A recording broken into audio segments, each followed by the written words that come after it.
licensed certified speech language pathologist, and welcome back to my channel. Thank you for hitting the thumbs up button and for leaving your comment down below. Also, make sure to hit subscribe so that you'll be notified if you turn that little bell button on about all of my new videos that are coming out that answer your questions and comments.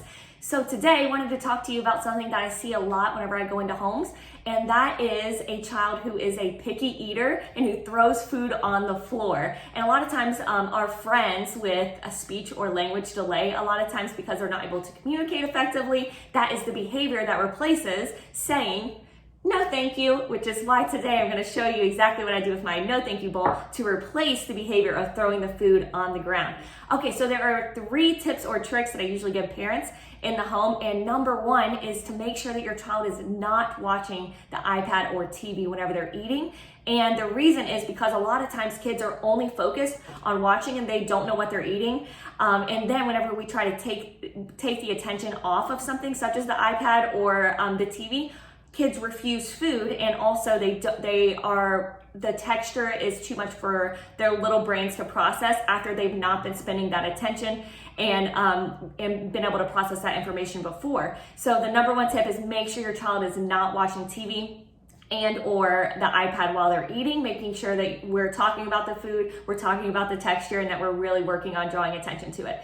Okay, number 2 is we're gonna amp up exposure. So we can do this through 2 ways. Number 1, you can do it by getting a tri-plate, and they sell these in the toddler section of Walmart or Target. I don't have one at my house right now, so my little one is older now. So I just made this, and you can also make one at your home.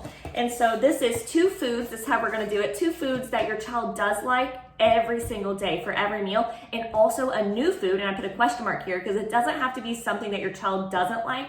It just has to be new or something that they've had less exposure to. So I always relate this to if you were given fish one time whenever you ate it in Cuba and they brought out the whole fish, you might not like that. But if you were given fresh fish like salmon on a salad with your favorite salad dressing, and it was presented over and over and over again, that's whenever you get used to something, and then eventually you might be able to eat something like the entire fish.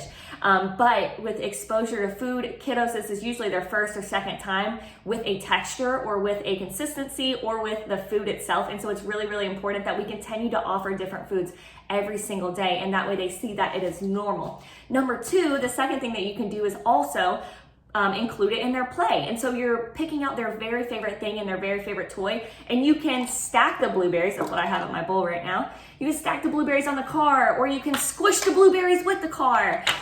You can put them in the little bag that you keep all your toys in, and your child might be like, ooh, for blueberry. And you say, oh my goodness, how did a blueberry get in here? And then you could eat it.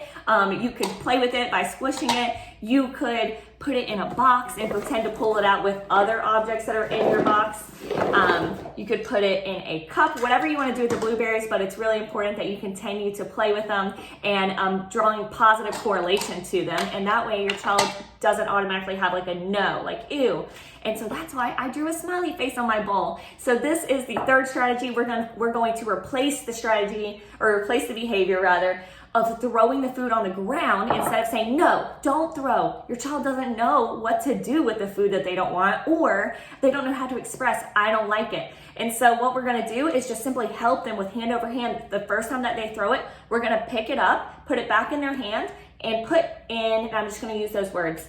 You can say, no like, put in, no thank you, or no a ooh. And if you need those hand cues for o, a, ooh, then you can get those at speedyslp.com under the resource section, and that is completely free speech and language handout with my Speedy Speech hand cues on there if you're trying to target those sounds or words. So again, we're just going to replace the behavior of throwing it on the ground, and you need a lot of repetitions with putting it in the bowl. No a-oo. The bowl is not removed from your child's plate or from your child's specific area, from their high chair or wherever they're sitting at the table. It needs to stay there, and that's going to help with exposure as well. They need to tolerate the food sitting on the table because it's not bothering them at all sitting here. And then eventually, if the fish is coming out over and over and over again, it won't bother you the 100th time that you see it as much as it did the first time. So we want to make sure that we're providing enough exposure, because remember, typical developing children need to see something and relate something 50 times in order to process that information correctly. Okay guys, so those are my top 3 tips or tricks for helping your picky eater at home. You can find me on Instagram at Speedy Speech or on Facebook at Speedy Speech Path. And you can check out my website with a ton of free resources, and also make sure that you sign up for my monthly exclusive email that comes out. It's only for people that sign up, and it's one time a month. That's on speedyslp.com. And make sure you put all of your comments and questions in the bottom so I can answer those and make another video just for you guys. All right, see you next time.